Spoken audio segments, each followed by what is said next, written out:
สถานีธรรมะออนไลน์ขอเชิญติดตามชมรายการธรรมสากัจฉาสนทนาธรรมตามการคุยสนทนาธรรมตามการคุยทุกเรื่องทุกประเด็นเติมธรรมะให้หัวใจเติมอาหารใจเติมพลังใจให้ตนเองเป็นประจำทุกวันเวลา 20 นาฬิกาเป็นต้นไปโปรดกดปุ่มติดตามและกด Subscribe เมื่อทำเป็นทีมมาเราจะได้พบกันเพื่อรับฟังสารธรรมข้อคิดดีๆมากมายรับบุญง่ายๆด้วยการกดแชร์เผยแพร่เป็นธรรมทานสัพพทานังธรรมทานังนาติการให้ธรรมะย่อมชนะการให้ทั้งปวง1 แชร์1 บุญมีค่าเท่ากับเผยแผ่ธรรมะให้กว้างไกลแชร์ไปมากยิ่งได้บุญมากเป็นการเปิดโอกาสให้คนได้รับฟังธรรมพบปัญญามีความสุขพ้นจากทุกข์ด้วยการฟังธรรมะมาทวงคำมันหมู่บ้านศีลห้าคือเป็นพันธะกินกันแล้วก็หาศรัทธาพี่น้องทั่วคงเขตห้องล้านนาเฮ็ดทอบเหมาะลำหล่อหูหล่อตาลองซื้อเอามาแกงพอเตอะเจ้าลิตร300 ปลายบ่ได้กัดเจ้าหกไปซื้อเอาแกงเตอะเอามาแกงกันใจมันอู้เพ้อใหม่ๆขี้เปอะยังดำซึ่งเหมาะเยี่ยมล้ำ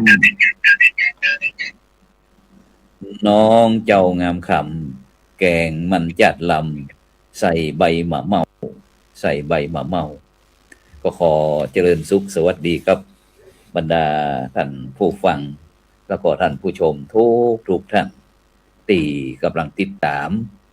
รายการเล่าสู่หลานฟังนะตั้งจ้องธรรมะเป็นทีม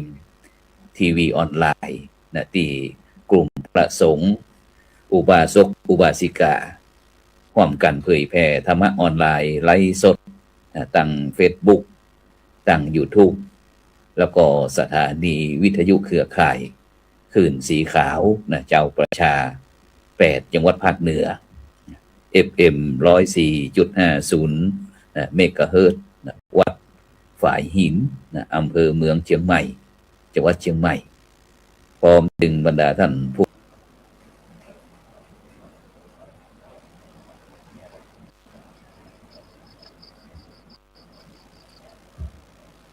ซึ่งสำหรับในวันนี้นะก็เป็นวันเสาร์นะวันเสาร์ที่11เดือนมิถุนายนพุทธศักราช2569ซึ่งเก่ากับผมอาตมาภาพพระครูโสพลปริยัติผู้ช่วยเจ้าอาวาสวัดพระสิงห์วรมหาวิหารอำเภอเมืองจังหวัดเชียงใหม่สิ่งวันนี้ก็ออกอากาศเคลื่อนที่ ออกอากาศเคลื่อนที่วันนี้ไลฟ์สดจากวัดพระธาตุสีจอมทองอำเภอจอมทองจังหวัดเชียงใหม่นะเพราะว่ามาเป็นปีเลี้ยงนะอบรมพระวิปัสสนาจารย์คนเหนือนะตั้งแต่วันที่7มิถุนายนจนถึงวันที่23กรกฎาคม45 วันนะฉะนั้นก็ต้องขอบคุณอนุโมทนากับบรรดาท่านผู้ฟังท่านผู้ชมทุกท่านนะซึ่งวันนี้ก็ได้หันพ่อครูประดิษฐ์เป็นเฮียนนะหนองแซะดอยสะเก็ดจังหวัดเชียงใหม่เจริญพรพ่อครูครับนมัสการท่านพระครูครับเจริญพรวันนี้กินแรงหลวงพ่อวันนี้กินข้าวแรงครับอันปลาทอดตอนเขาซื้อมายังแขนน้อยเนาะปลาทอดยังแขวนกว่าอันน้ำพริกน้อยเนาะครับน้ำแขวนหลังน้ำพริกน้อยซึ่งวันนี้มีไผ่มาของนี่หลายก็ครับว่าวันนี้โอ้โหว่าไผ่จะรวยมาของอันแม่ปูนางฟ้าจารีเป็นก็ติดงานก็หมอคิดกับบ่ใครสะดวกด้วยวันนี้น่าจะ2 คนก็พอนี่แหละซึ่งอันนั้นถนอมพระเจ้าเหรอถนอมพระเจ้าก็ยังมาอย่าง เพื่อนเดียวกันสนองพระจาอยู่สัมปะตองอ่ะ อืม ก็ถนอมพระจา แต่เนาะถนอมพระจามาก่อน ปรับปรับจูนอย่างน้อยหนึ่งซึ่งวันนี้ก็มีพิธีบำเพ็ญกุศลนะเพื่ออุทิศถวายพระกุศลแด่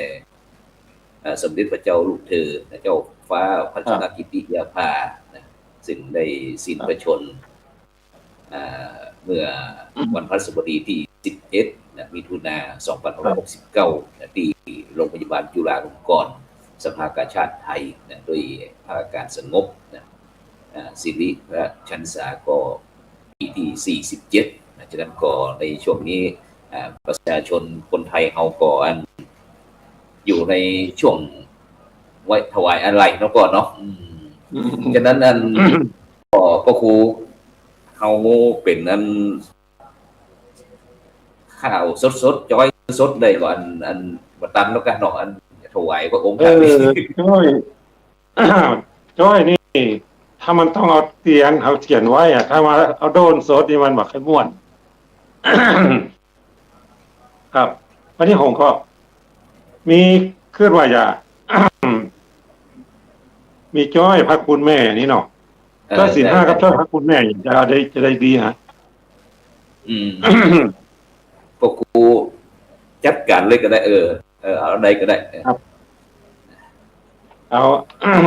ว่าอย่าอู้มาอย่าเอาคติธรรมมาอู้ลูกหลานฟังหรอกคติสอนใจเนี่ยแล้วเขาเอาคติสอนใจเนาะจ้อยสักน้อยหนึ่งก็ดีเหมือนเปิดเพื่อละเด็กละอ่อนคนใหม่เพื่อจะได้ฮู้จ้อยเนาะเดี๋ยวก็ครูมาจ้อยคุณแม่ก็ไปดีเนาะได้จ้อยรอปะครูถนอมเดี๋ยวปะครูถนอมประจามาครับ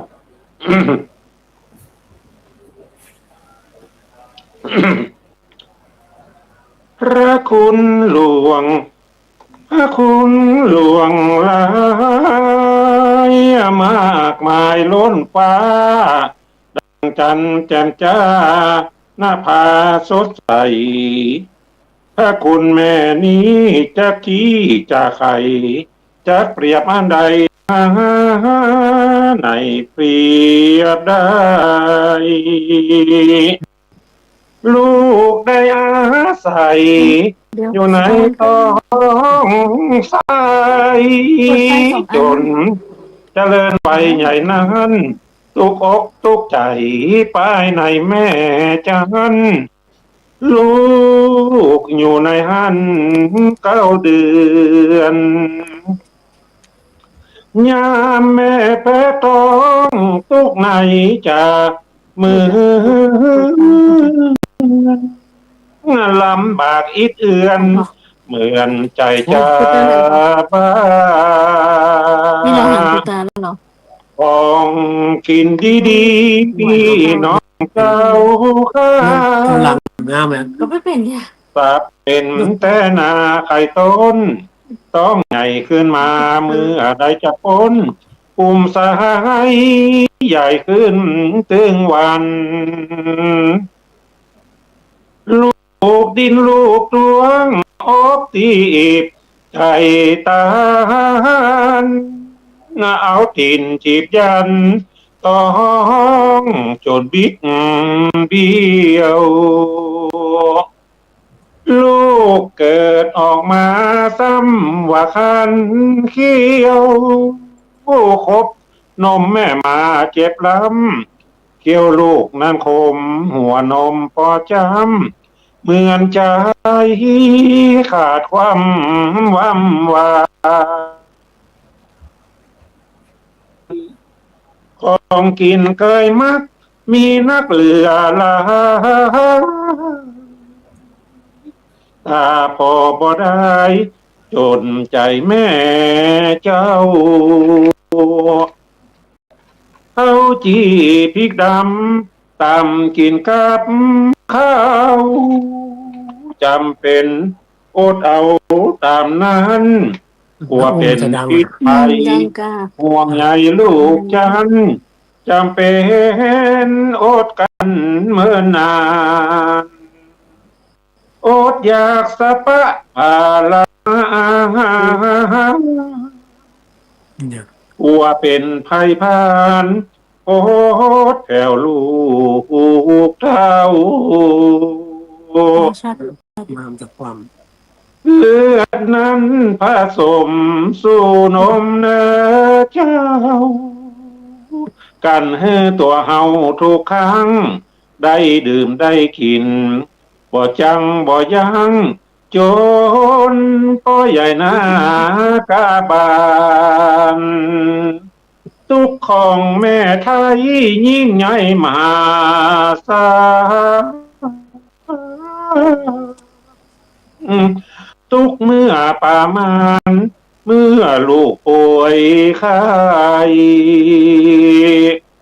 รับบ่ได้นอน ตอนลูกร้องไห้ ชาติบอกชาติ สองมือแกว่งไขว่อูน้อย ลูกให้เหลือแขนสองแขนขาค้อย ก้อยอุ้มลูกน้อยขึ้นมา ลูกจึงจะรับลงสองตา อ้อมอกมารดาอุ่นกว่าหวานอ้อมอกมารดาอุ่นกว่าหวานและนายเอ้ย ชื่อ เอาหมด หมว เอา ด หมดมันก็ยาวนะเอา เดี๋ยวเอาไปพูดก่อนไปเขาไปปะอันแขกผู้หลงรายการเขาคนหนึ่งก่อนเนาะไปที่ โอ้ พระครูถนอมพระจ้าเอาเจริญพรพระครูถนอม ครับ ได้ทักทายผู้ที่ตามรายการเขาน้อย ว่า นึง ว่าจะเข้าได้โอ้ คือรถสุขนปั๊บกล้องเป็นแนวนอนได้ก็พอ ฮะปั๊บเป็นแนวนอนเนี่ย แน่นอนนี่ได้เอียง ปั๊บเป็นแนวนอน ปั๊บเป็นแนวนอน แม่ ถ้าลูกสาวมีบ้านก็มาได้ ลูกสาวก็มาเจ๊งแท้มันครับได้เนาะ ก็ได้ตักท้ายเป็นข้าวก็ได้เด้อเป็นข้าวเป็นเกี๊ยวเป็นจ้อยก็ได้เด้ออ๋อ แนะนำตัวน้อยขอสวัสดีครับ ท่านผู้ชมท่านผู้ฟังทุกท่านกว่าจะเข้าได้เป็นทุกข์เป็นยากนะครับเนาะมันที่บ้านเคยใช้แต่คอมใหญ่แล้วมันบะมี Wi-Fi ก็มีกันในรถ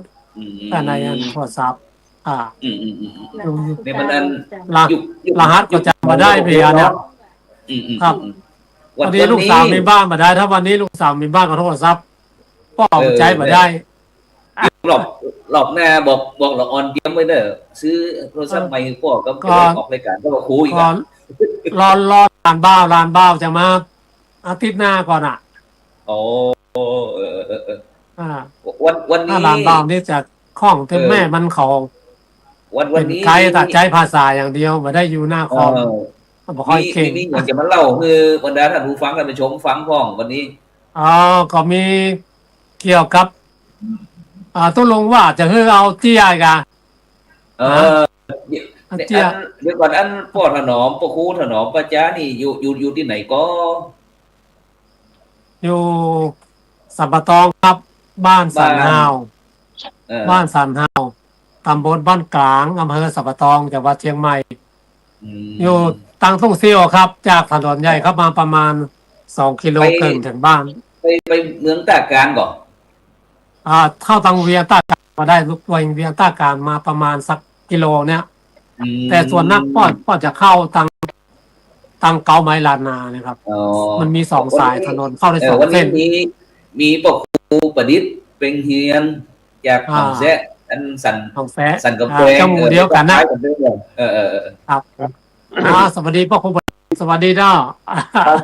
สวัสดีมาได้เลี้ยงปลาวันนี้พ่อครูถูกคนตาเดียวกันยังหันหลายคนนักข้าวเพื่อนเดียวกันสัมปตองโอ้หลายคนครับ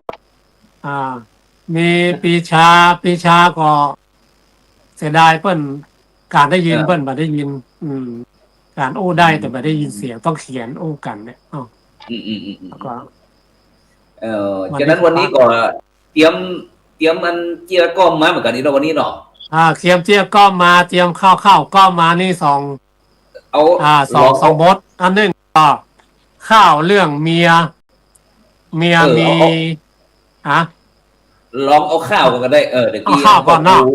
ก็ครูก็ดี ข้าวนี้เป็นข้าวอีพิกุสอนลานที่ป้อส่งออกตั้งพิมพ์ไทยนิวเป็นตอนที่700เนี่ย โอ้สาธุ ตอนที่700เขียนได้15 ปีแล้วครับถึงอย่างถึงก็800นี่ตอนที่700เรื่องเมียมี7อย่างมีอย่างฟ่องจ้า7อย่างลองฟังเนาะฟังสักหน่อยเมียมี7อย่างก็คือจะอู้เรื่องเมียหนอจะขอบอกไว้มี7อย่างได้ในกลุ่มภาษา1เมียเพชฌฆาตฉลาดนักหนาอาจมวยมรณาหล่อนฆ่าอย่างเหี้ยม2เมียนั้นเยี่ยงโจรอาจโดนถูกเสียมกู้อย่างเธอเคียมพร่ำ3นั้นเยี่ยงนายใจเฮานอบน้อมกู้อย่างเธอต้อมคุมเอง4เยี่ยงแม่นี้ตึงดีเหมาะเหม่งดูแลป้ามเปงใส่ใจคู่ด้าน5เยี่ยงน้องสาวเข้าใจเสียงทานเชื่อฟังเฮาปานอ้ายนี้6เหมือนสหายเคียงกายบ่งจี้บ่มีเรื่องด้านงองแง7เหมือนทาสใจหน้าแท้หน้าแถฮือใจดูแลกู้อย่างพร้อมเสี่ยง1 2 3มีนี้ใจบนเมี่ยงใครได้มาเคียงเดือดร้อนดุร้าย3หาวใจห้าวยอดมอนเฮาตุกหน่วงคอนจีวัง4 5 6 7ตึงเน็ตตึงขังบ่ได้ระวังโค้ยภัยหลังอันเป็นยอดเมียดี4เฮือนเต็มขั้นมีศีลมีธรรมค่ำเจ้าภัยได้เป็นเมียบ่เสียใจเล้าสบายกุ้มเท่าแหล่นายเฮยเอามี7อย่างนะครับเมียเพชฌฆาตเมียแย่งโจรเมียแย่งนาย4เมียแย่งแม่5เมียแย่งน้องสาว6เมียเหมือนสหาย7เมียเหมือนทาสใจมี7อย่างด้วยกันก็เป็นข้าวที่เคยส่งบ้านมันหมดแตกสลายคาดว่าพวกครู1 2 3ที่เดทท่องไอ้ดอกแบบนี้นะพวกครูน่ะเนาะมีอย่างเสริมบอก7นี่นะ7คนนี่แหละ7คนเมียนี่เมียถ้าเมียที่1เมียเพชฌฆาตนี่มันนึงบอกว่าท่าแหละมันฆ่าเฮาได้เนาะถ้าเมียแย่งโจรนั่นก็อาจโดนถูกเสียมเพื่อมันไปเป็นตัวไม้ผู้อย่างเธอเทียมพร่ำพร้อมเนี่ยแย่งนายก็ใจอย่างเดียวเอาคัดใจถึงมาได้เนาะเนี่ยเป็นข้าวที่เอาออกตั้งหนังสือไทยนิวตอนนี้ก็เปิ้นไทยหนังสือพิมพ์นี่ส่วนนักเดี๋ยวนี้มันจะเลิกล้มกับไปนักเนาะเดี๋ยวไม่ได้เขียนเลยเข้าสั้นเนี่ยพ่อเขียนถึงประมาณฉะนั้นก็กำลังปรับจูกำลังปรับได้นี่ก็ได้ละนี่ได้ละจะเปิดลูกรออันป้อถอยหลังอย่างน้อยก็ได้เพราะว่ามันถอยหลังน้อยเนาะขนาดนี้ได้เหยียดนี่ก็ได้หรอแข่งเหยียดนี่ก็ได้เนาะนี่ได้ถ้าอยู่ไก่ลำไส้ป้อบาหารมาใส่วันใจแว่น2อันนะถ้าแว่นสายตานี้ต้องดูใกล้มันแจ้งถ้าแว่นสายตายาวใส่บาหารเมาะเนี่ยเพราะว่าไปผ่าตามาไปใจแว่น2อันครูบดิษ ได้ยินอันพวกครูถนอมอันเปิดในอูถึงว่าเมีย7 คนนี่นะได้ฟังแล้วจะเอาคนที่ไหนดีเนี่ย 1 2 3 4 5 6 7เนี่ย แกห้องนอกครับที่ตะกี้ฟัง คนเดียวก็เอาแล้วนะพ่อเนาะ ข้าวแล้วฟังข้าวแล้วเนาะฟังกำจมกำห้ำของเนาะกำจมกำห้ำนี่ก็เป็นวรรณกรรมของล้านนาเฮากันนะครับอย่างนั้นเดียวนะบุรีห้ามเรื่องบุรีเนาะกำห้ำกำจมเรื่องบุรีอย่างเดียวนะคนเราน่ะถ้าเราไปมัดศพแล้วไม่ยิงกองยังมหันนะควันมาแล้วไปสูบบุหรี่ไหนปัดพวกเพราะว่าพอเหลียวหาพวกเหลียวว่าคนสูบบุหรี่นี่เขาจังนะเดี๋ยวนะโอ้ไหวสูบที่ไหนมันได้งานศพนี่เราสูบเราถึงถามหาไปสูบไหนเนี่ยเจ้าหาเรามาฟังกำจมเรื่องกำจมหรือว่ากำห้ามเรื่องบุหรี่นะครับต่อต้านการสูบบุหรี่ครับบุรีเนาะฟังเตอปีน้องเพื่อนป้องต่างอะไรข้าจักบรรยายเป็นสายเป็นถอยหูเป่งปล่อยละอยู่ทาดาฟังบ่ใจว่าจังมันโอดบ่ได้บ่ดีนั่งไกลคนสูบบุหรี่เป็นของบ่ดีหลีกหนีหือใดถ้าไผนั่งไกลปอดเป็นมะเร็งเฮาควรดีเก่งจำไว้ใจโลกในต้องใส่เป็นได้เหมือนกันถ้าพ่อของมันสูบหันมองโลกที่เกี่ยวข้องถุงลมโป่งพองมีนักผมท้องความดันเจ้าบ่ตันได้เท่าเขียวเว้าก่อนไว้เป็นไอไผบ่อไข่ไก่รังเกียจแต่ไปมีโทษมานั้นถ้าตำหนวดหันที่ต่างการห้ามบ่ควรดียามถูกในชุมชนเกิดมาเป็นคนจะได้กึดสันถ้าบ่อย่างนั้นเปิ้นปรับเฮาควรปากันยังเหียหือใดถ้าโอดบ่ได้ไปสูบตีไก่ที่บ่มีไผนั่งโดยตีหันถ้าบ่อย่างนั้นเป็นตีลำคาญหมู่ลูกหมู่หลาน10 สาวเจ้าบ้านด้วยกันต่อต้านการสูบบุหรี่ขอสวัสดียังเหียเต้าอีครับเป็นจะได้พ้องคำจมคำจมเนาะคำจมก็ครูบดิษฐ์เป็นเฮียนตีว่ากำลังผ่านแต่ปอดนี่เปิดห้องว่าอะไรอย่างที่ไหนตีปอดว่าเป็นลำหรือว่าเป็นข้าวเป็นจ้อยเป็นเคียอันนี้ที่ปอบดีที่ว่ากำจมแล้วกำจมกำห้ามกำห้ามมันมี4 กำเนาะครับปักมา4 กำขอ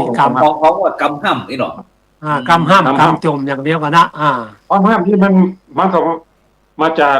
น่ะเพลงกล่อมเด็กมันมี4 กำหรอห้ามบอกไปเพลงกล่อมเด็ก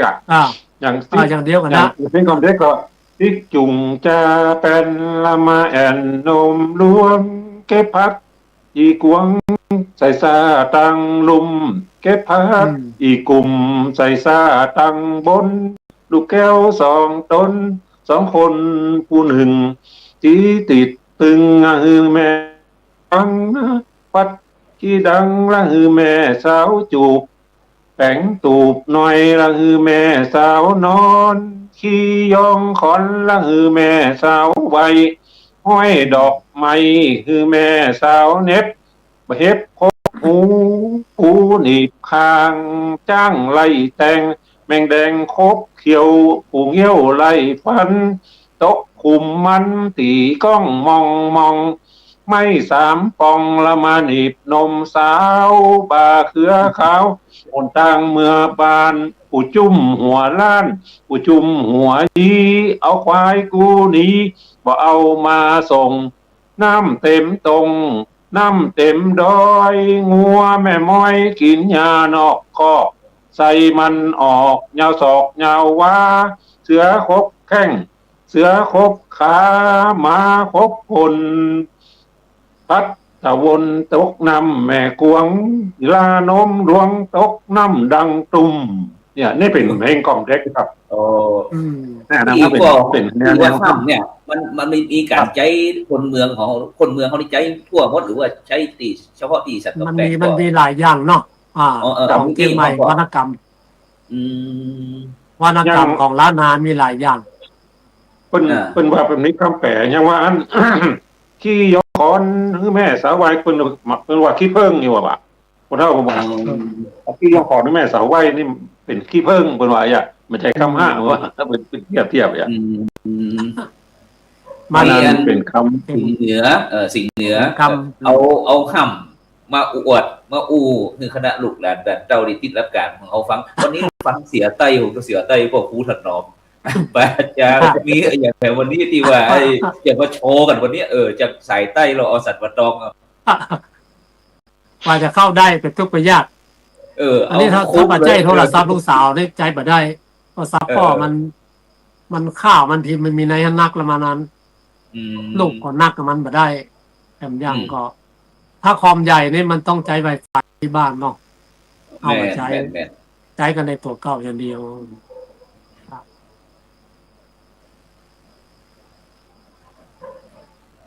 แล้วตะกี้นี่ว่าเตรียมมนุษย์เจียก้อมอีกอ่ะไม่มีตะกี้วรรณกรรม เจียก้อมเจียหามีเอาสักเรื่องก็ได้หรอก อธิบายพ่อครูถนอมจะอธิบายก่อนที่จะรับจะเล่าเจียก้อมมันคืออะไรอย่างฟังหน่อยเจียก้อมก็คือสมัยตะก้อนเนาะคนเท่า เมื่อก่อนนี้ทีวีก็บ่มีเนาะโทรศัพท์ก็บ่มีไฟฟ้าก็บ่มีนี่ ถ้ามีงานศพหรือว่างานเฮือนเย็นเนี่ยจะมีคนเท่าที่เปิ้นจะอู้เก่งๆมาเล่าเจียเล่าข้าวเล่าอย่างนี้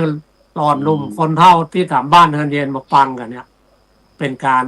คลายก็คือคนเศร้าโศกเสียใจเนาะเดี๋ยวคนจะมาฟังกัน คนที่เล่าเจียเล่าข้าวนั่นก็ตามบ้านป้อนี่ก็มีหลายคนอย่างป้ออุ้ยดีเขาอย่าผมไปละอองเราไปฟังเปิ้นเล่าก็ได้จำมาไว้เป็นเปิ้นฮ้องว่าเจียเนี่ยเจียนี่จะเป็นกำตลกปกฮาบางเตื้อก็เป็นกำที่เฮาอู้ออกอากาศมาได้ก็มีที่เบาออกอากาศได้ก็มีเนาะกำห้ากำอย่างนี้แต่เจียที่จะมาวันนี้เป็นเจีย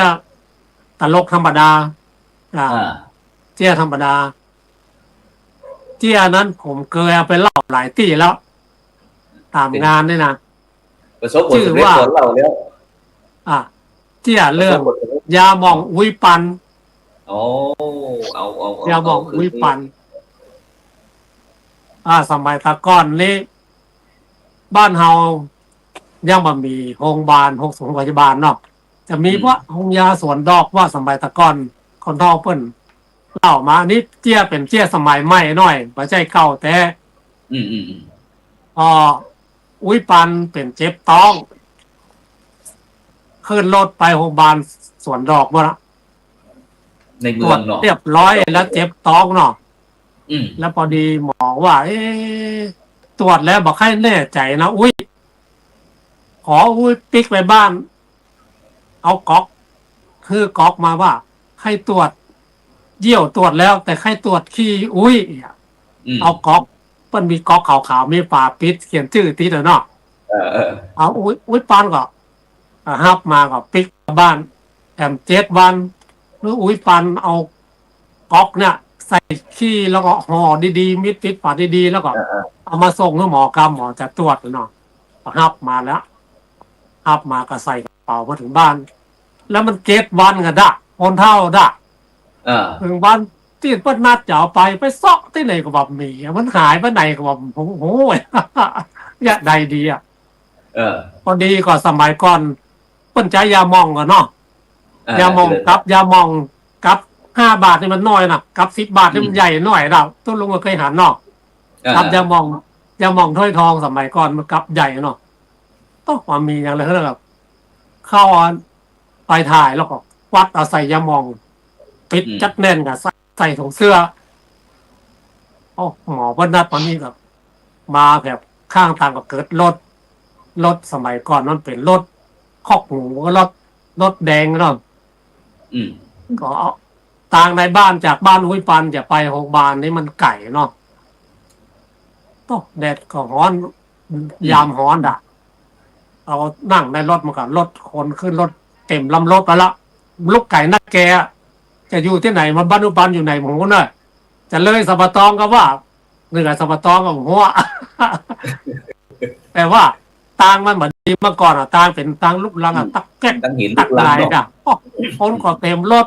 เอาละอุ้ยปันก็เป็น โอ้เมาหัวเมาหักโอ้เขาก็อยู่ในรถอะค่ะต้องโอ้ในรถก็ตื่นกันค่ะโอ้อุ้ยเป็นลมอุ้ยเป็นลมจะได้ดีเนี่ยใครมียาดมยาหอมมากกับห้องถามคนในรถใครก็มามีสักคนอ่ะ อุ้ยปันก็งูอยู่กลางล้อกันค่ะคนก็เต็มรถ พอดีไอ้ตันมันสวามไปสวามมาโอ้อย่ามองโอ้ยมีในกระเป๋าเสื้อนี่ นั่น ยกกระเป๋าเสื้อมาก็บอกใต้พ่อที่วัดตายหูดังเลยอุ้ยปัน อุ้ยปันกับหักเป็กครับแต่อ๋อคนในรถกับเบงกระตึกมันต้องคนขับรถจอดตายอันนี้อย่างก็เต็มไล่รถจะเป็นยามองอุ้ยปันกันแล้วอุ้ยปันก็หักเลยฮะนั่นแหละก็เจ้าพยานดูเขายามองอุ้ยปันเนี่ย อย่าบอกอุยปันวันบรรดาท่านผู้ฟังท่านผู้ชมปรบมืออันก็ครูถนอมไปจะมาเล่าเกี่ยวกับเรื่องอุยปันยามองอุ้ยปันอย่ามองผู้บดิษฐ์ว่าจะได้ยิน ไอเจียกรมของอันเสียใต้ โอ้ม่วนดีเนาะ เดี๋ยวพี่อย่างเดียวเอามาเล่าเนี่ย อันเจียก้อมสาบตองเนาะแต่เจียก้อมตั้งเหนือเนี่ยก็มีน่ะ มีอันเรื่องเซียวคนเมืองกับเซียวอันเนี่ยเซียวอันเจ้าเขาเนาะ ก็เหมือนเจ้าเขามันจะมาซื้อหัวพริกเนื้อเตือก็เหมือนป้ากันโอ้มันไปซื้อหัวนะในเวียงมาอะไรอย่ามาแวะบ้านเซียวอ่ะโอ้เซียวคนเมืองอ่ะโอ้เซียวมันได้หันกันเหมือนเราฟังไปเตือไอ้โน่โอ้ยายซื้อจิ้นมันหลับเอาเรามากินกันสักด้วยกันสักคำสักขาบล้ำไม่โลเหมือนเราไม่ได้หันกันนี่โลก็เซียวคนเมืองมาบอกให้เมียมาสู้ ขอพิษแล้วกินข้า เดี๋ยว วอัน ตั้งน้ำตั้งอย่างหิ่งพิษอย่างข้าเนยเนาะเดี๋ยวอันจะไปซื้อนั่นจิราดเอาเรามาสักขวดเอามาเลี้ยงเซียวได้ปะกันเหมือนแล้วไอ้หรอเมียมันกับเขากินเหล้ากันเมียมันแบบชอบเนาะมีวิธีแก้ไขละแก้เพชร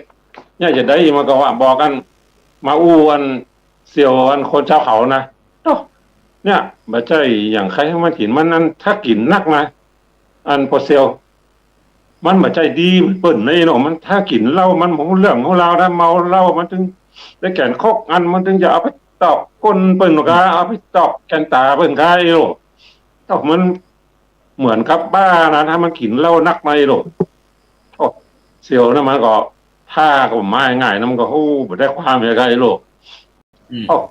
เอาไปมาบักกินแต่ให้ไม่เซียวเด้อกลัวมันค่ำจะปีกไอ้โลแล้วมันก็ปีกอ่ะไปไปจัดไก่แล้วก็ไอเซลคนเมืองมาล่ะเซลคนเมืองมาแล้วกำลังจะเอาซื้อจิ้นมาเอาเหล้ามาจะกินเรื่องนั้นเซลน่ะกะถามเมียมันที่ไหนเซลที่ไหนยังไปไหนฮะโหเมื่อพุ่นไรโลมาถามซื้อแกนโคกค่าว่ามีอันเดียวบักขายค่าบักขายอ่ะว่าถ้าอยากโคตรก็ยังว่าแอนเมื่อไหวหรอกเพราะมันเปียได้แกนโคกยังได้โลแกนโคกอันเดียวบอกให้เปิ้นบ่ได้ก็ได้รู้ถ้าซื้อถ้าขายอย่างเนี่ยเท่ากับแกนโคกล้นไว้ตัวหาเสียวเอ้ยกับแกนโคกยืดเนี่ยเอาก็อย่าถ้ามันถึงหันแกนโคกยืดล้นแล้วมันว่าเสียวมันให้เมาเหล้าอะไรลูกกับแกนโคกไม่ยืดไม่ได้ตอก หรือว่าจะไล่บุกก่อนกะโลด ก็น่ากะโอ้ล้นมันถึงไล่บัดตันกำนั่นมันโตเอากะแกนโคกเอาก็เซียวเอาก็มันต้องแรงยืนฮื้อกันแรงล้นติ๊กๆอ่ะ โลดจริง เจียที่กระโจมเนี่ยแก่นโคก อันนี้เป็นของวัดเจียสัตว์มาในก่อนมันจะมีตัวเนี้ยเนาะ นี่ก็อันเป็นเจียตีเล่าแล้วก็ถ้าเป็นสมัยก่อนจะออกไปยุ่ก็จะมีดนตรีตะเล็งตะเล็งตะเล็งตะเล็งตะเล็งเต็งเต็งyou know ตะแลงกันเนาะ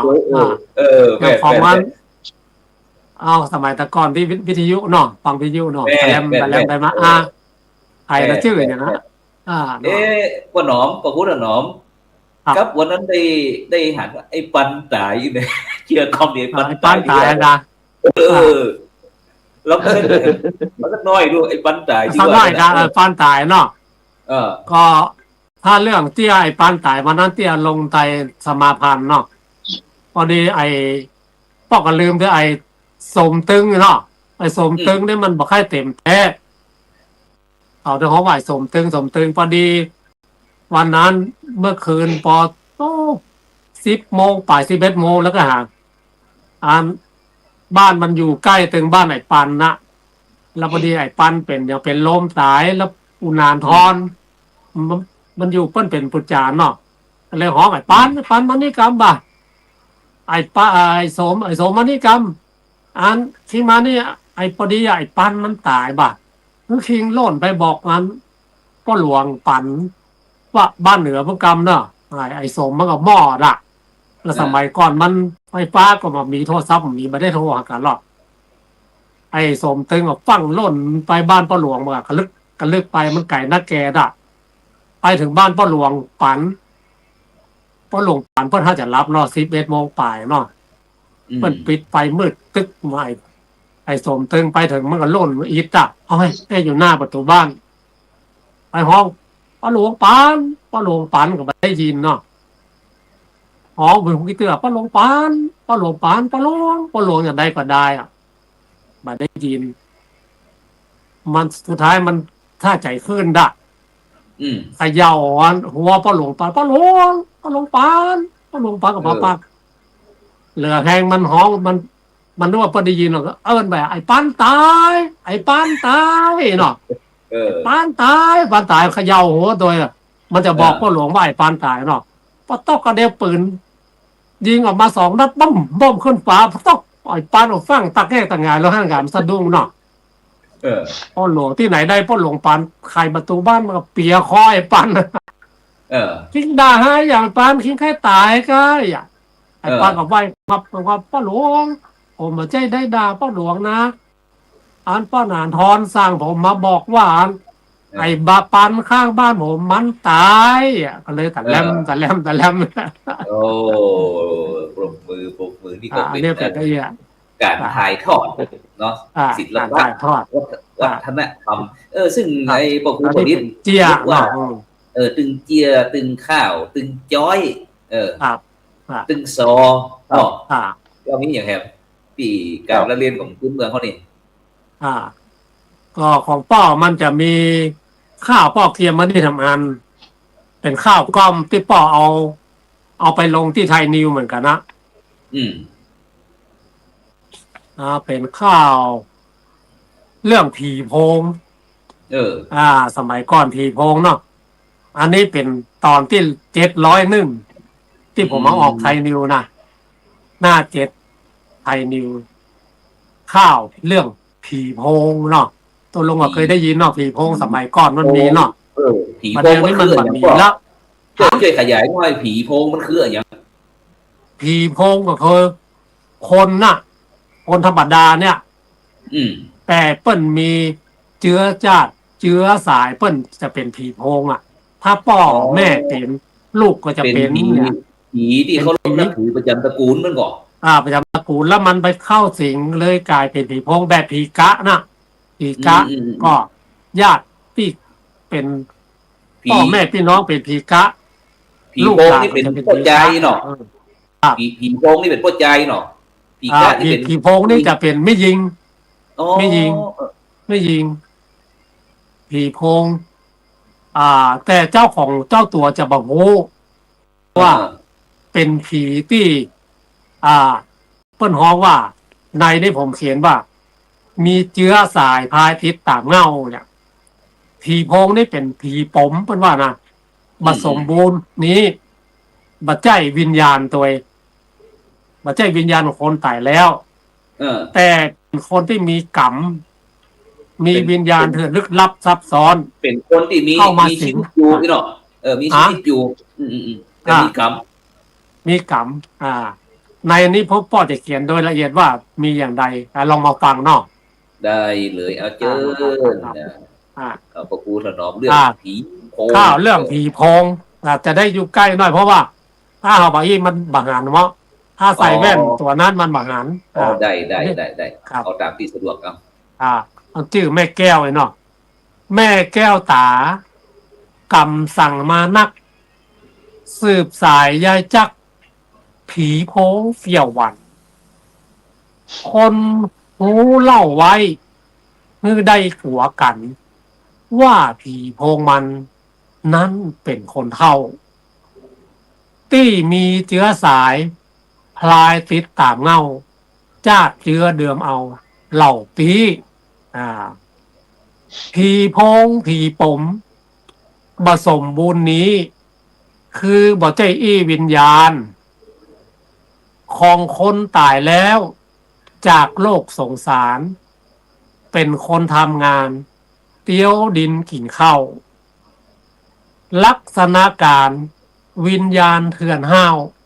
ลึกลับเรื่องราวซับซ้อน ว่ากันผู้เป็นบ่หูเยือกฮ้อนมีใจลิงค่อนใดเลย นอกจากเมินแล้ว แก่จริงหูเหยกลางคืนฝนเจยเลยเตี้ยงคืนได้เอาคกเอาแกนวางแตนแวดใกล้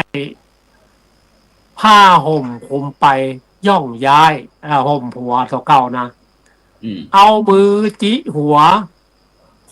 บ่ฮื้อคล้ายน้ำลาย8 ป้ายควายปังเตียวออกตรงนี้มีไฟสีปังยวาดย้อยหูดังไล่กบเขียดค้อนยับดูดเตียวไปหลายตัวปอล่อนใกล้แจ้งอ่อนจรหวายปิกฮอดถึงคันใดไข้หัวคิกย้ายคกแกนเข้าเต่าไฟแล้วเข้านอนรับสลบสไลด์คนในเฮือนในเบาหูสักหน่อยตี้ได้เล่ามาจะเป็นข้าวซอยป้อยคนเท่ามีเล่าไว้แล่นายเฮยตี้เขียนใบยาวนี้ถ้าเขียนยาวๆเนื้อหามันจะหนักหน่อยแต่ป้อเขียนลงไทยนิวนี่เปิ้นจำกัดให้มี6 บท6 บทสั้นเนี่ยนะ6 วรรค6 วรรคก็เลยข้าวมันเลยสั้นไปอีกถ้าเขียนเป็นข้าวยาวเนี่ยก็เนื้อหามันจะละเอียดจับน้อยนั่นนี่เป็นตอนที่701701เดี๋ยวเขาก้อยๆเอามาคือเขาออกทางออนไลน์เนาะเดี๋ยวนะเขาไปขอไปดังพระครูบดิษฐ์กันพระครูบดิษฐ์ได้ยินอันไอ้ตึงเจียตึงข้าวตั้งสัมปตอแล้วเจียก็ออกแล้วข้าวเอาแล้วผมว่าอยากเอาคติธรรมคำสอนเนาะคติเจียเปิดมีความหมายนักฮะยังเพิ่นว่าเนี่ยบอดี้ตีกองแข่งฟ้าบอดี้ขี่ม้าแข่งตะวันแล้วความหมายมันจะได้หาท่านพระครูเราลองมาช่วยกันพิจารณาพอแล้วบอดี้ตีกองแข่งฟ้าบอดี้ขี่ม้าแข่งตะวันเนี่ยคนเท่ามาเก่าเพิ่นว่าความหมายมาคืออย่างเนี่ยพระครูถนอมเราว่าเราจะได้มันจะได้บอกว่าบอดี้ตีกองเขาจะไปตีกองแข่งฟ้ามันจะไปดังเหมือนฟ้าห้องได้อย่างใดก็เปรียบเทียบเพื่อฟังเนาะเปรียบเทียบว่าเขามีเงินน้อยแล้วจะไปแข่งคนเปิ้นซื้อรถยนต์กล้าเป็นล้านว่ะตัวก็จะซื้อเปิ้นซื้อสดตัวมาซื้อผ่อนนะเพื่อว่าไปแข่งเปิ้นอันนี้ปกติกองแข่งฟ้าเนาะที่ม้าแข่งตะวันมันก็เปรียบเทียบอย่างเดียวกันนะป้าตัวยังมันมียังพร้อมเหมือนเปิ้นไปแข่งเปิ้นเปรียบเทียบเพื่อเอาว่าเราแบบมีคนทุกข์ก็อยู่ตามทุกข์เปิ้นว่าคนบอกมีน้ำเป็นใดคือดอกบัวเป็นอันเนาะเปรียบเทียบมีน้ำแข่งวันมันเป็นไปบ่ได้อีเนาะเป็นไปบ่ได้แน่นอน ตรง ครับ กับ อัน พ่ เนี้ อย ครูบดิษฐ์ครับ อย่างนั้น พอคนงามเมื่อหาป่า พอคนมีพยาปัญญาพ่อเมื่อกินเหล้าอย่าเป็นว่าอย่างนี้นะความหมายของมันแล้วถ้าเราพอพุทธนอมเราว่ามาแก้มาพอหรอ พอคนงามตอนเมื่อหาป่าก็เปิ้นว่าสมัยก่อนนี้ อ่า ไม่ยิงคุณสตรีนะเปิ้นบอกใจนุ่งสิ้นสั้นกันเนาะใจจะให้ตุ้งติ้นคุมตีนอย่าแล้ว ถ้าไม่ยิงไปหาป่าเนี่ยเขาจะรื้อสิ้นหูว่าผิวงามกาบางงามกาจะได้หูตอนนั้นอ่ะ เปิ้นเปรียบเทียบให้ฟังว่าพอไม่ยิงงามพอตอนหาป่าเนี่ยไม่ยิงตอนไปหาป่ามันจะเปิ้นผิวเปิ้นมาได้ เสื้อก็จักแขนสั้นขึ้นหื้อขึ้นเนี่ยผ้าทิ้นก็หื้อขึ้นเก้าขาไปหันงามโอ้เนี่ยแล้วถ้าคนมีพยาพ่อตอนกินเหล้าคนเฮาถ้าพอเปรียบเทียบไปว่าคนที่รักกาง่าวกา ถ้ากินเหล้ามันจะออกลายคำนั้นอ่ะมันจะหูวันว่า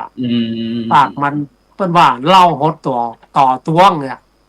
อย่างไอ้คนที่มันเป็นนักเลงเกเรกินเหล้าแล้วบัดต้องนึงไปอย่างกินเหล้าแต่กันอ่ะ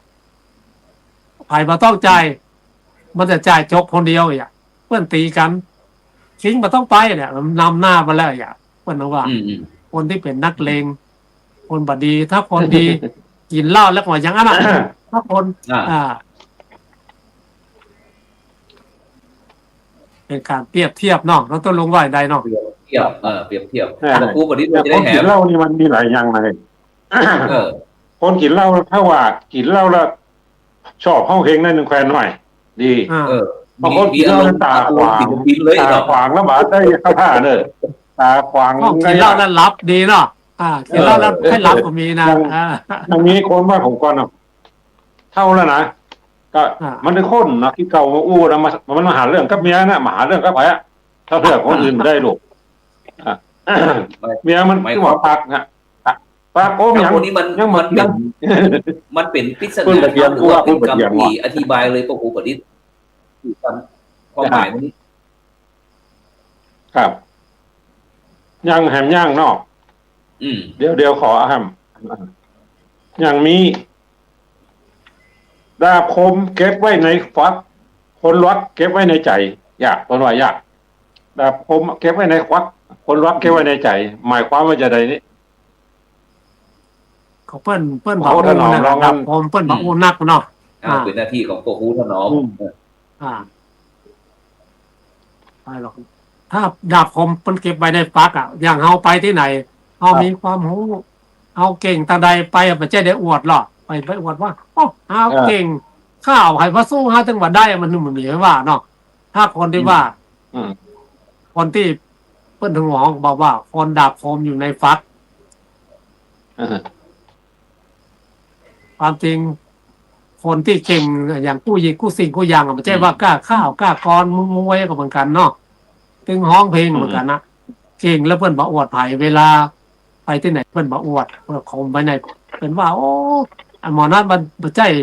ไปที่ไหนสักเตื้อเขาบอกว่าพอดีเพิ่นขอห้องเพลงมันขึ้นห้องไปแต่จัดเน็ตเขาว่าโอ้มันคมในฟักดอเนี่ยถึงว่าเนาะคมไม่ได้ฟักเนาะคมไม่ได้ฟักก็แฮมอันนั่นน่ะอันนี้ก็เหมือนกันอ่ะมันจะคัดกันเนี่ยอย่างกี้ว่าดาบคมไว้ในฟักคนรักเก็บไว้ในใจนี่ก็ดาบคมเก็บไว้ในฟักบัดจักเปี้ยไผ่ประเมินเท่าใดก็เป็นขี้เมี่ยงแน่นี่มันก็มีความหมายไปแฮมย่างอันนั้นมันคนละอย่างกันเนาะตัวลงเนาะคนละเก็บไว้ในฟักเหมือนกันนะถ้าเอาบัดจักเปี้ยไผ่ประเมินเท่าใดก็จะเป็นขี้เมี่ยงเนี่ยว่าความหมายวันจะไรนี่ก็ครูถนอมลองวิเคราะห์วิจัยจารย์ออกมาพอหรอเอาไว้ในใจถ้าบัดจักออกไปก็เป็นขี้เมี่ยงเนี่ยก็เป็นอย่างเฮาเนี่ยอย่างเฮาเจงด้านข้าวเนาะแล้วเฮาแบบไปสอนไผ่มันก็เป็นขี้เมี่ยงอยู่ในเนี่ยเนาะมันก็เป็นเปรียบเทียบมันก็หายไปเนาะมันก็หายไปตัวนี้เนาะแต่ครับกำคมบักเก่านี่ก็เวลาเหลือเท่าใดกำคมบักเก่าที่เปิ้นเคยว่ามานะเปรียบเทียบมาคนเท่านี่เปิ้นก็ใจว่าไปเลยเหมือนกันเนาะยังเปิ้นว่า คนเฒ่ามักหวานเนี่ยแม่มารมักส้มเนี่ยเนาะอย่างกรรมบ่เก่าเพราะว่า คนใดเป็นนานจังได้เมียแม่หางเนี่ยเพิ่นว่าเนาะจ้างจะอย่างจ้างกับอ้อยแม่อ้อยกับจ้างแม่หางกับนานส้มกับแม่มารหวานกับคนเฒ่ามันมีเพื่อนผมคนเป็นตู้เจ้ามาเหมือนกันนะเป็นรุ่นเดียวกันแต่ผมได้บวชเป็นตู้เจ้าผมเป็นเนนผมซิกก่อนแกแต่แกบวชเป็นตู้เจ้าได้4 ภาษาซิกมาเอานะว่าโอ้อ่านอ้อยกับปากจังแม่ห้างกับหนานส้มกับแม่มารหวานกับคนเท่าเนี่ยมันต้องบอกว่ามันว่านะว่าจ้างกับอ้อยสาวน้อยกับหนานมันว่าบอกว่าเขาอ้อยผักจ้างแม่ห้างกับหนานมันว่าจ้างกับอ้อยสาวน้อยกับหนานส้มกับแม่มารหวานกับคนเท่ามันไปที่ไหนถึงว่า สุดท้ายมามันก็ได้ไม่ห้างหรอกว่าไปพอได้ลูกที่ทำโคนหรือว่าพวกหูขยับจอน้อยหนึ่งเจ้าหมูเดียวกันนะขยับจอน้อยหนึ่งจอมันกับพื้นตีเลยคนรุ่นมันมีแล้วเนาะเอาอย่างมดแล้วเนี่ยรุ่นมันรุ่นมันเอาหัวอย่างก่อนแล้วย่ามันก็ได้ไม่ห้างกันเนาะเขามาน่าเป็นคนว่าอู้นะเอาหรือว่าจ้างกับอ้อยสาวน้อยกับเจ๋ยบอกละออนขยับจอน้อยหนึ่งตอนนี้จอมันนอนจอมันนอนจอมันนอนขยับจอน้อยขยับมือถือน้อยหนึ่งขยับจอปอมันนอนมันอย่างไรลูกปอมันนอนเอาขวางเอานอนขวางเอาขยับมันน้อยหนึ่งมันขวางแล้วนะเอาขวางแล้วก็นอนเหมือนเดิมเลยนอนเหมือนเดิมขวางแล้วนอนเหมือนเดิมโอเคขวางเนี่ยเอาถ้าอยู่คนเดียวดีกว่าจ้างแค่น้อยหนึ่ง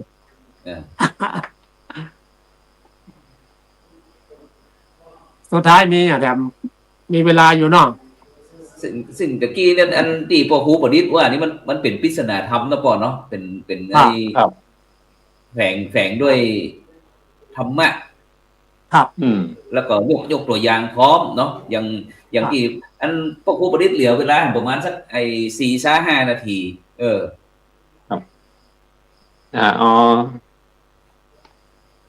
อัน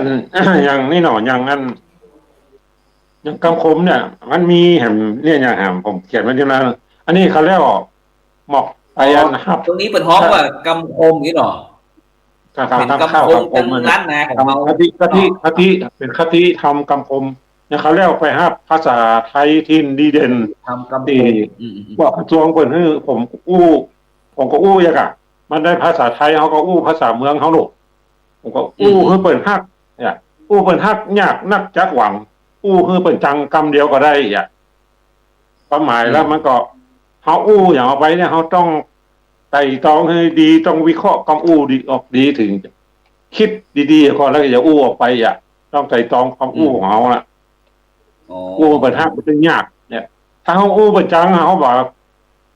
ไต่ตองกับอู้เขาเนี่ยเขาคิดเขาอู้ทางลบเนี่ยเขาอู้ทางลบนี่ตึงมาได้ถ้าอู้เขาลบคำเดียวพิษหัวกันอะไรอ่ะถ้าอู้ประตูหูพิษหัวกันเนี่ยผมก็เลยอยากเขาเรียกเนาะมันคืออู้เมือง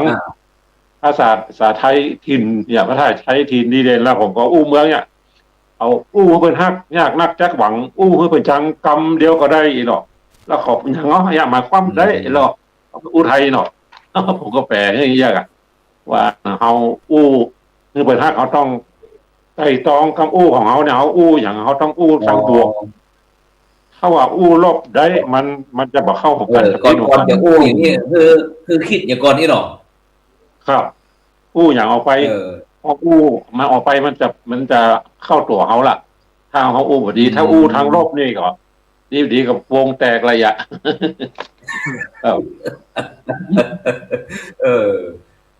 ครับผมไปอ่านอันน่ะไปอ่านท่านตีผมก็ประทับใจเนาะผู้เขียน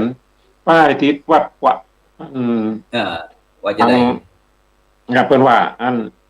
สนับสนุนการพนันแข่งขันคนมั่งมีบ่เชื่อคนกับเชื่อผีจะเอาดีได้อย่างไรอยากเป็นว่า สนับสนุนการพนันแข่งขันคนมั่งมีมาเชื่อคนแล้วมาเชื่อผีจะเอาดีได้จะได้อ่ะได้นะอย่างบ้านผมเขาบางคนนะเขาบอกเป็นว่าจะได้เป็นพยาธิบอกให้ไปห้องยาบอกให้ไปเลี้ยงผีหั่นเลี้ยงผีนี่วะมันก็จำเป็นดีๆกันเนาะเนี่ย แล้วผมมาหันผมก็ว่าจดไว้เพราะมันเป็นคติเตือนใจกันเลยสนับสนุนการพนันแข่งขันคนมั่งมี ไม่เชื่อคนกับเชื่อผีจะเอาดีได้อย่างไรคนว่าอย่างนี้นะครับ อันนั้นเป็น การ การ ต ที่เป็น อบโอ้อ๋อดีละครับก็พอเรามีอย่างพ้องมา มีอย่าง การส่งท้ายเนาะ แม่นส่งท้าย พ่อก็มีข้าวที่เคยเขียนไว้แล้วก็ไปตามงานที่ไหนกับพระเปิ้ลขอโอ้เนาะสูว่างานศพเนาะขอเปิ้ลมานี่ขออู้กรรมต่อเขียนไว้ว่าคนเฮามนุษย์เกิดแก่เจ็บตาย หาความสบายที่ไหนบ่ได้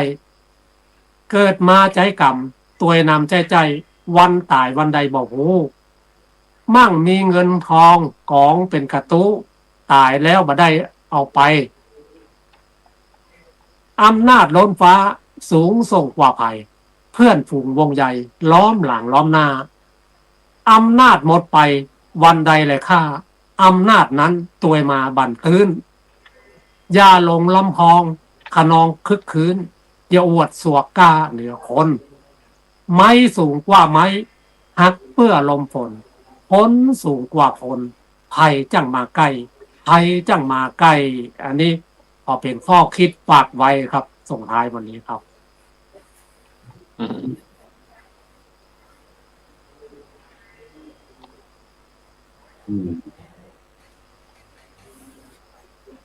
เวลาหมดแล้วครับ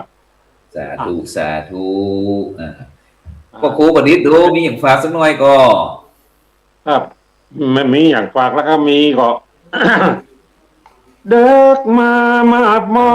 ยน้ำย้อยตีนเวลาหมดพอดีแล้วก็เดี๋ยวเป็นนั้นวันเสาร์หน้าเขาก้อยมาตอนก็เป็นเนาะอ่อนสอนลาก่อนเจ้าเด็กมาอ่อนสอนคำสอนตุ้เจ้าและนายเอ้ยสวัสดีครับ สวัสดีครับ เกือบจะเข้ามาได้วันนี้เกือบเข้ามาได้ผมก็ยังมาจ้างกันแล้วเนี่ย